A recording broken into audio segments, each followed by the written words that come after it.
Hey you guys, welcome back to the channel. Hope everyone's having a wonderful evening or night or morning or wherever you are in this world today. Today we're going to be going over the Carbonic XL Precision Textile Gamer Mat. Now this mat is kind of off the beaten path, so I don't know what to expect with this pad yet. I have a Twitter friend, Saber, that actually put me onto this mouse pad. Now there's probably a lot of you guys out there that, in the upper tiers of the gaming community that have probably tried this or has heard of it. But it's kind of different for me.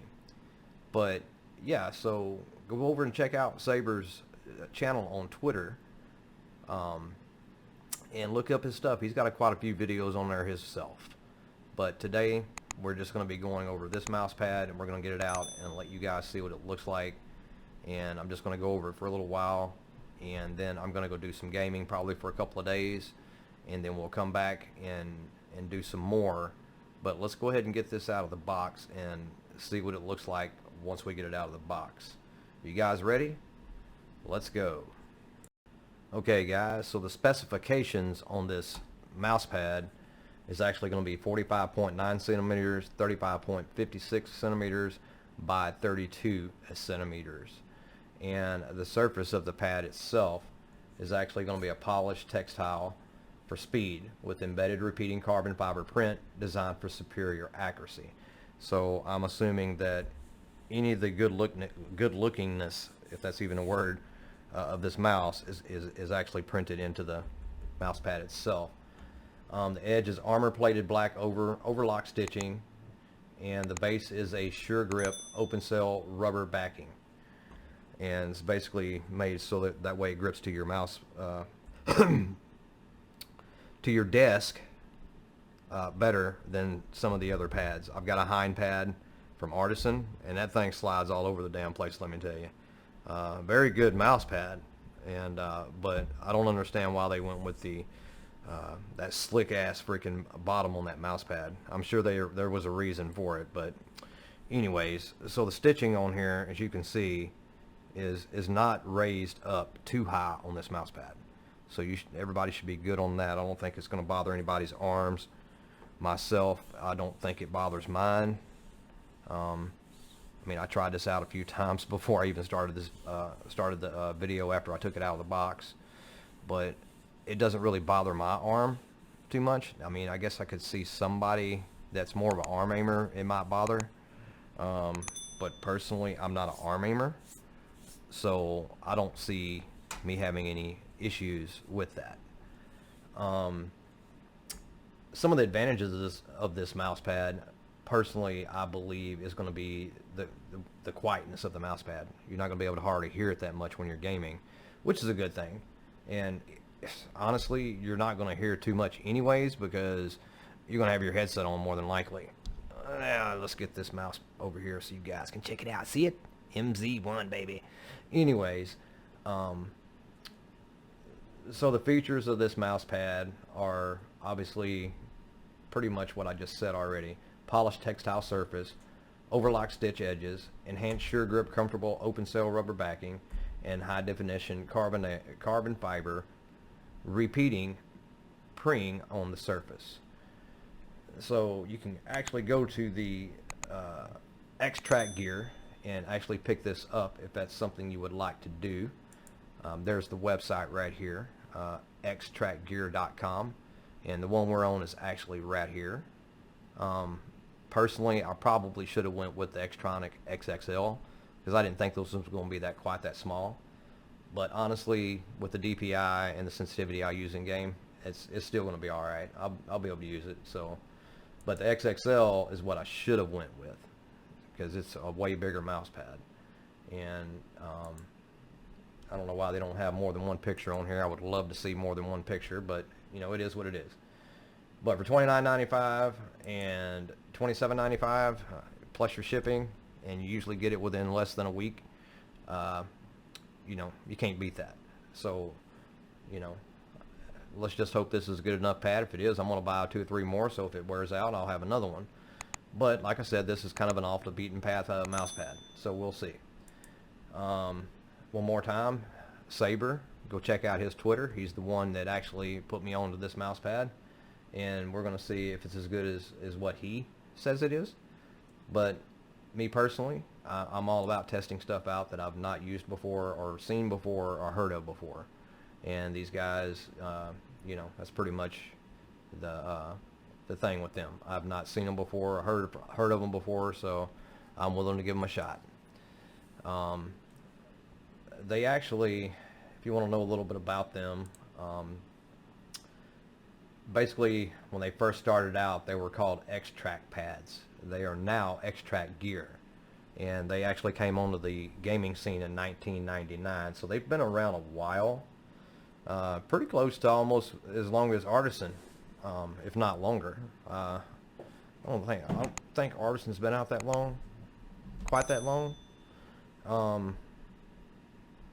Yeah, that's getting pretty damn close to when Artisan came out. But anyway, so in 2002 they came out with the Xtrac pads, the Pro Pad. And so these guys basically really, they were at a LAN event.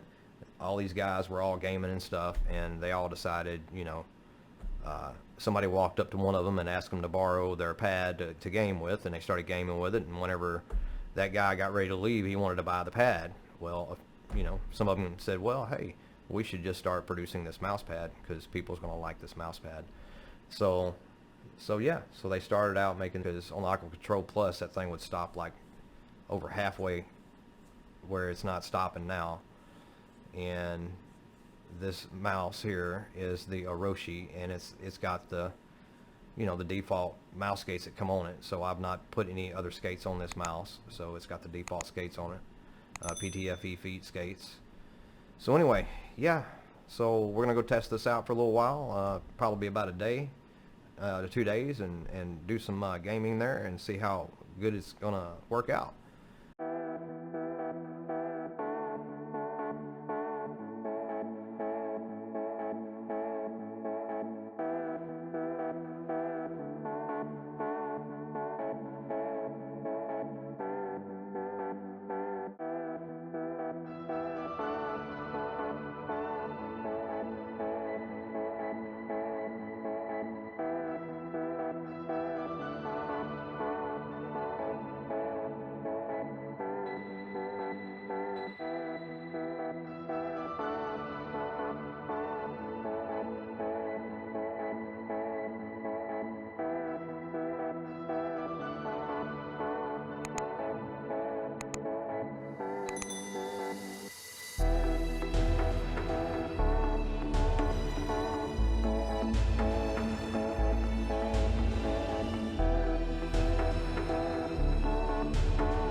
Welcome back, guys. I'm glad to be back after trying this out for a couple of days. I would have to say I'm quite surprised with the performance of this pad. I've tried it with both gaming mice here, the MZ1 and the Orochi. Now, the only faults that I think I found with this pad is the size of the pad. Now, I usually run a low sensitivity, which is about 6% in Battlefield 4, which comes out to approximately 24 to anywhere from 24 to 26 inches for a 360. Now, I prefer a bigger pad myself. Now, with that being said, I didn't have any tracking problems with the mouse pad. I didn't have any spin outs. It tracked completely as good as it should have tracked. Let's just put it that way. It has good stopping ability, and I was happy with that. And personally, I guess, because I don't really have a mouse pad here that actually I can compare this to. But if I have to try to compare it to, out of all the mouse pads that I have, I would have to probably say the GameSense Radar is probably the closest to this mouse pad. But this mouse pad has almost like a sheen on it. You know, it's uncoated, but it's almost like it's got a sheen on it. And as you can see, just from looking in the camera, you can see that the way this thing's stitched is diagonal. So the X and Y is almost where it needs to be at, but not quite. Your mouse is going to slow down when you're doing an up swipe with your mouse pad, with your mouse, not the mouse pad. So my conclusion for this mouse pad is, do I suggest you get this, or do I suggest you not get this? It's kind of in between. You know, they did a good job with the mouse pad, but you know, it's one of those niche mouse pads. You know, it's just a matter of, do you want it or do you not want it? Do you want to try it out? Personally, if you're going to get this mouse pad, I would go with the desk mat versus this small mat, because this small mat for most gamers is not going to be big enough. So I will tell you that. Now this mouse mat, in all honesty, is the same length, or should I say, the width, as the Xtrac GP4. So you're missing a few more inches up here at the top than you do on the GP4. And that part's good. And this part's good. But for some reason, I just run out of mat with this, and I don't know why. So yeah, so anyways, it's a good color, and obviously the actual logo is over here out of the way, and I would like to see the stitching go down a little bit lower below the actual mouse pad itself. I don't think it's going to bother anybody's arms, but I would like to see it go a little bit further down below that, if they make any future improvements to this particular mouse pad. But with that being said, I hope you guys enjoyed the video and the extra gaming content that I put in, you know, because I took a couple of good days to actually get you guys some results for this mouse pad, and I really hope you enjoyed it. And if this mouse pad is something you think you might be interested, please let me know in the comments below. I sure would appreciate that. And also, if you haven't hit that subscribe button, please hit that subscribe button. And that's your way of showing you support me. And hit that like button and leave a comment, whether it's good or bad. Just leave me something down there. But with all that being said, you know I love you guys, and this is Fatal.